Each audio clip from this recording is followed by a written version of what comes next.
After a 12-hour bus journey, we have just arrived in Byron Bay and we're just chilling at the beach for a little bit.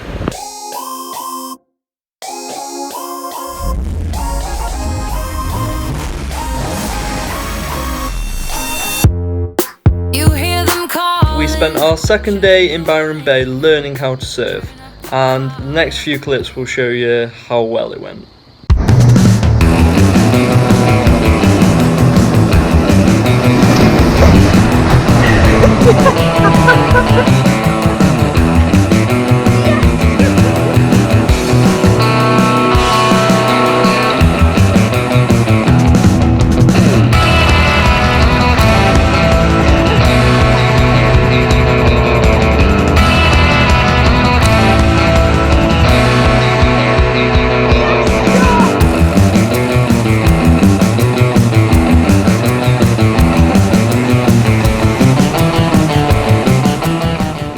Hey guys, so today we've arrived in Surfers Paradise. We're going to head to the beach again, we're going to send up the drone, and pretty much just going to chill today.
So here we are today in Kochang, you know.